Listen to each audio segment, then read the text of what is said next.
Dear students, Assalamu alaikum. Hope you will be fine and happy.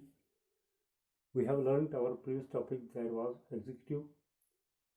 Executive is one of the organs of the government which implements the law, enforces the law, or gives the effect of laws in accordance to the constitution of a country. Executive is of two types, as we know,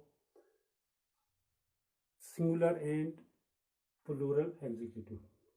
Singular executive is that executive when the powers or authority is vested, or when the power or authority is vested in one single person is called as singular or single executive. Your example है, the best example of singular executive is President of United States of America. Plural executive is that executive when the authority is vested in more than two persons.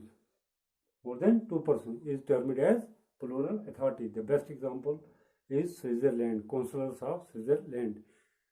तो उसके बाद जो दूसरा type है या kind है, that is permanent and political executive. All the employees, government employees or civil servants are permanent executives because they remain in their office till they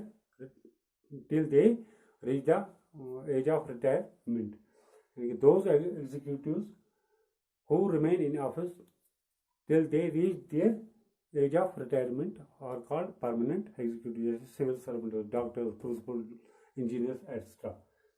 Political executives are those executives who remain in office or act as executive as far as people like them or people wish them. For example, our President of India is political executive. Prime Minister जो है, politicians हैं, leaders हैं, persons of different political parties जो हैं, और best are the examples of political executive. So now today we shall start this our new topic, President of India, class 11 political science का ये. तो पहले how the President of India is elected. It is very vast topic, so it will take 2 or 3 classes at least. Today we shall try to learn about the election of the president and how President of India is elected and the qualification of a president. So since, as we know, India is a republic state. India is a republic state. A republic state. India is a republic state, and in this state, in India, the head of the state or head of the country is an indirectly elected president. That means अगर हिंदुस्तान जो है ये Republic state है, जो ये Republic state के अंदर president है ये इनडायरेक्टली इलेक्ट होता है. इंडिया इज रिपब्लिक स्टेट, तो प्रेसिडेंट जो है he or she is elected indirectly. This president represents the state but does not rule the state because this president is a nominal authority or nominal executive. But जो real executive हैं, those are Prime Minister of India and other council of ministers are real executive. This president जो है, this president represents the nation but does not rule the nation. All the foreign policies are implemented or formulated in the name of the president. The President of India under Article 52 of Indian Constitution. Indian Constitution.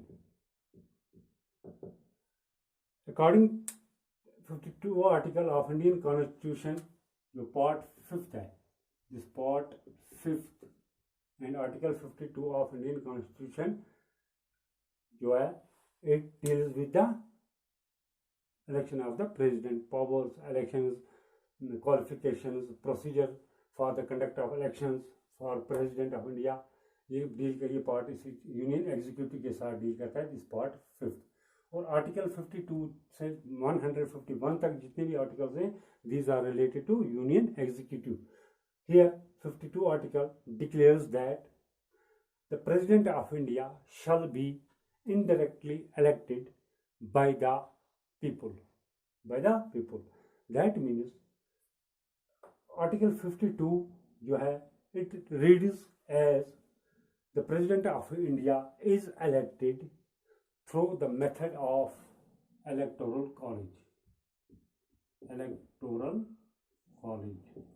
Or we can say the President of India shall be elected through electoral college. This electoral college consists of, number one, all the elected members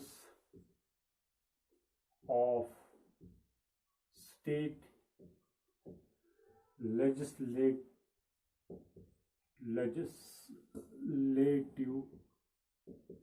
assemblies,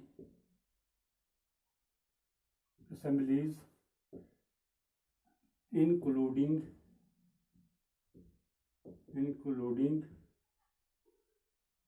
two union territories. वो कौन कौन से हैं? That are Delhi and Pondicherry.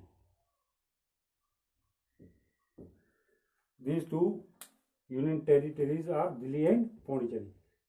That means जो electoral college है, this electoral college consists of, number one, all the elected members of state legislative assemblies. Different states हैं, 28 states हैं, और उनके अंदर assemblies होती हैं, legislature होता है, legislature के अंदर दो हाउस होते हैं, एक स्टेट लेजिस्लेटिव असेंबली और दूसरा स्टेट लेजिस्लेटिव काउंसिल.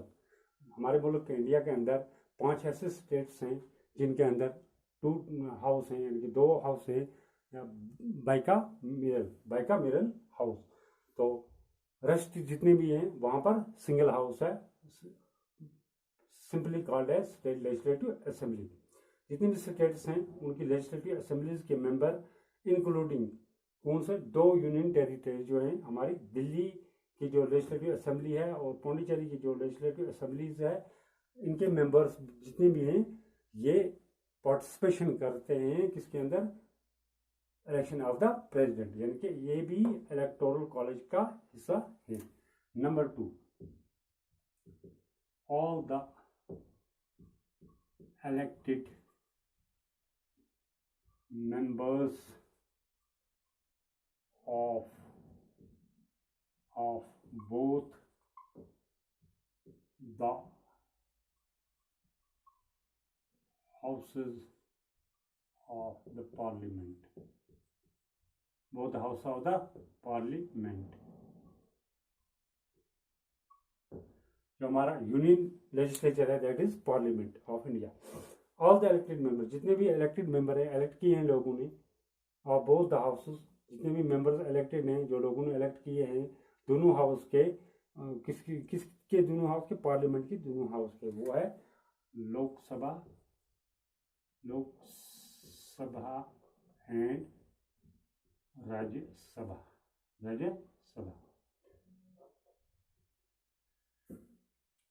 इन दोनों हाउस के, पार्लियामेंट के 2 हाउस, लोकसभा और राज्यसभा के जितने भी इलेक्टेड मेंबर्स हैं वो पार्टिसिपेशन करते हैं in the election of the president.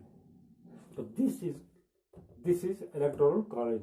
Electoral college जो है वो मुश्तमिल है, कंसिस्ट्स ऑफ, इन पर जितने भी elected members of state legislative assemblies के, इंक्लूडिंग दिल्ली एंड पौंडीचेरी जो यूनियन टेरिटरीज हैं, और ऑल द इलेक्टेड मेंबर, जितने भी इलेक्टेड मेंबर हैं बोथ हाउस के, दोनों हाउस के, ऑफ द पार्लियामेंट के, या simply all the elected members of the parliament, जैसे लोकसभा के मेंबर और राज्यसभा के मेंबर, ये पार्टिसिपेशन करते हैं किसके इलेक्शन में? In the election of the president.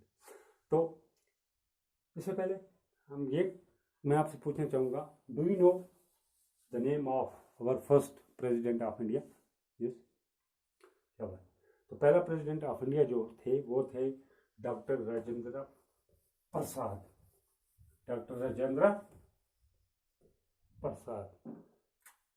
पहला प्रेसिडेंट थे राजेंद्र प्रसाद या डॉक्टर राजेंद्र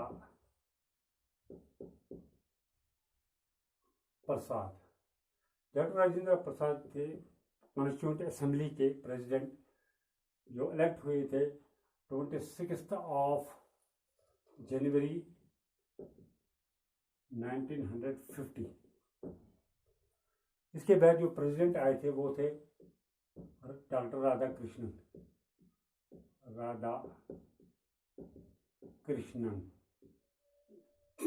ये इलेक्ट हुए थे 13 मई 1962। थर्ड जो हमारे थे वो थे मुस्लिम प्रेसिडेंट डॉक्टर जाकिर हुसैन। 13 मई 1976। इसके बाद दो प्रेसिडेंट आए थे, वीवी गिरी वो एक्टिंग प्रेसिडेंट थे और मोहम्मद हिदायतुल्लाह वो भी एक्टिंग प्रेसिडेंट रहे किसके, हमारे इंडिया के। उसके बाद फिर दोबारा वीवी गिरी आए। वीवी गिरी इलेक्टेड प्रेसिडेंट है, ये भी दोबारा आए 24 अगस्त 1969 को। इसके बाद फखरुद्दीन अली अहमद ये हमारे इलेक्टेड प्रेसिडेंट आए थे 24 अगस्त 1974 में। इसके बाद एक और प्रेसिडेंट आए थे BD जाटू, मगर वो भी like V V Giri and Mohammad Hidayatullah he was also an acting president of India. तो उसके बाद जो छठा प्रेसिडेंट था वो थे नीलम संजीवा रेड्डी। डॉक्टर रेड्डी संजीवा रेड्डी। 25 जुलाई इसकी he took over the office of the president on 25 July 1977। Number 7 इसके बाद ज्ञानी जैल सिंह ये प्रेसिडेंट इलेक्ट हुए थे 25 जुलाई को 1982। इसके बाद 8th प्रेसिडेंट ऑफ इंडिया जो थे वो थे और वेंकटरामन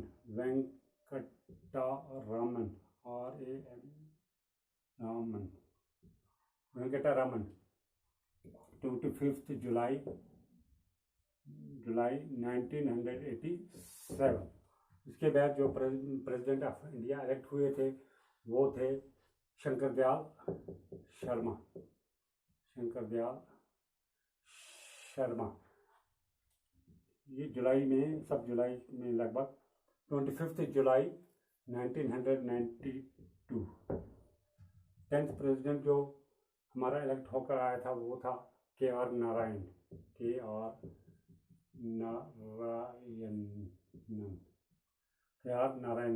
ये भी 25 जुलाई 1997। The term of each president is 5 years. The President of India is indirectly elected for a period of 5 years. 5 साल के लिए इलेक्ट होते हैं। इसके बाद KR नारायण के बाद आए थे एक बहुत बड़ी personalities APJ Abdul Kalam. APJ Abdul Kalam 25 जुलाई 2002। इसके बाद जो प्रेसिडेंट आए थे वो थे प्रतिभा सिंह पाटिल।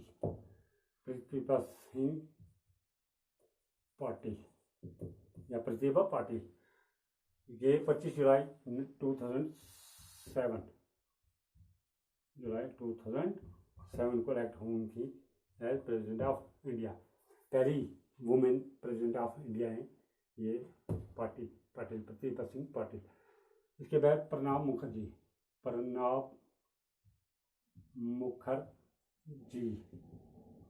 ये इलेक्ट हुए 25 जुलाई 12 को। 25 जुलाई 2012।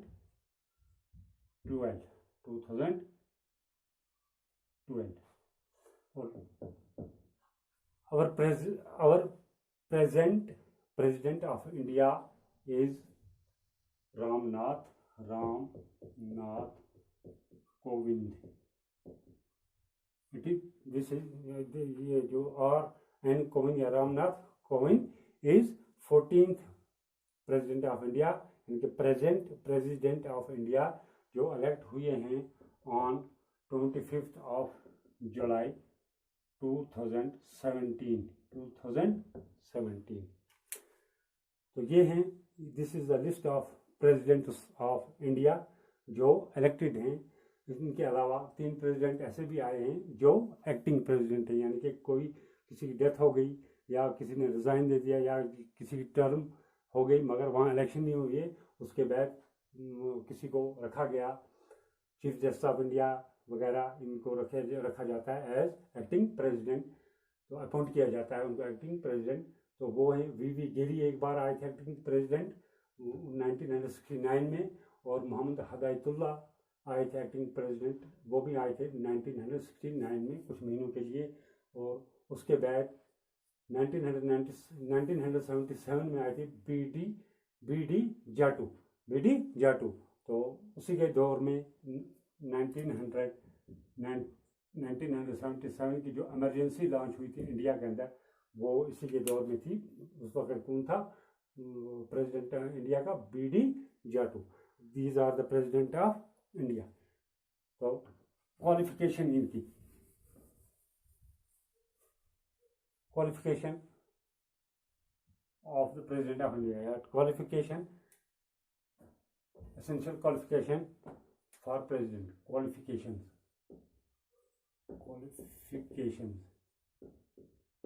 यानी कि कौन सी शराइत हैं जो एक प्रेसिडेंट के लिए लाजमी हैं, उनके बगैर प्रेसिडेंट हो या कोई भी वो इलेक्ट नहीं हो सकता. नंबर 1, वो सब के लिए, one must be the citizen of India. One must be the citizen of India, Hindustan का शहरी होना लाजमी है. Number 2, must have completed the age of 35 years.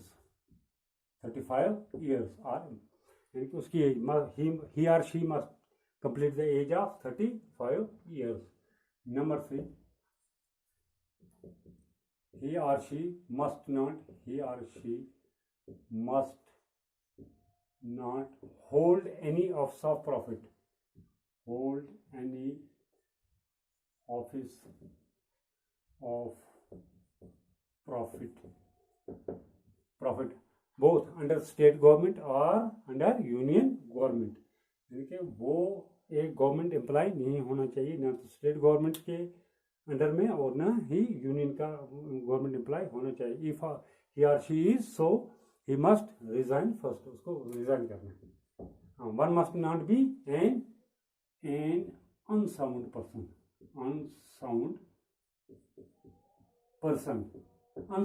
यानी कि पागल नहीं होना चाहिए, दीवाना नहीं होना चाहिए. ऐसा जो आदमी है, ऐसा पर्सन जो है वो प्रेसिडेंट के इलेक्शन के लिए सूटेबल नहीं है, क्वालिफाइड नहीं कर सकता इसके लिए. वो फॉर्म अपनी नॉमिनेशन पेपर्स नहीं सबमिट कर सकता. और इसके अलावा जो एक और क्वालिफिकेशन है, he must hold any office of profit. आगे must not an unsound person, ये भी है. He must not hold any office of profit, must be 35 years of age, must be citizen of India. Number 5, to be qualified. One must be qualified to be elected as the member of the Lok Sabha. Member of Lok Sabha यानी कि एक ऐसा आदमी होना चाहिए, वो ऐसा होना चाहिए जो प्रेसिडेंट के इलेक्शन के लिए आएगा, वो ऐसा भी होना चाहिए कि वो लोकसभा का इलेक्शन लड़ सके. Number 6, his name must be entered in voters list. उसका नाम वोटर्स लिस्ट में होना चाहिए या इलेक्टोरल रोल कहेंगे हम, इलेक्टोरल रोल. अगर इलेक्टोरल रोल के अंदर उसका नाम नहीं है, he cannot submit या file his or her nomination papers. These are essential qualification किसके लिए, फॉर ए प्रेसिडेंट या to become a president of India. तो आज का हमारा यही टॉपिक है। तो प्रेसिडेंट ऑफ इंडिया जो है इट इज क्या कहते हैं इसको, head of the state, it represents the state but does not rule the state. Under Article 52 of Indian Constitution, the President of India is indirectly elected through the method of electoral college. जो अभी में हमने पढ़ा कि electoral college consists of all the elected members of the parliament and all the elected members of the all state legislative assemblies including UT of Delhi and Pondicherry. तो ये president का जो टॉपिक है ये बहुत बड़ा टॉपिक है। तो नेक्स्ट जो हमारा ये टॉपिक होगा, नेक्स्ट जो हमारी क्लास होगी उसमें हम इंशाल्लाह यही सीखेंगे कि procedure for the conduct of election इसके लिए to president of India, procedure क्या है, इसकी वोटिंग किस तरह की जाती है, उसके लिए फार्मूला कौन कौन सा अप्लाई किया जाता है, तो वो हम नेक्स्ट में पढ़ेंगे। उसके बाद है हमारे powers and functions of the president of India. It will take 2 or 3 classes at least। तो आज के लिए इतना ही। Thank you very much.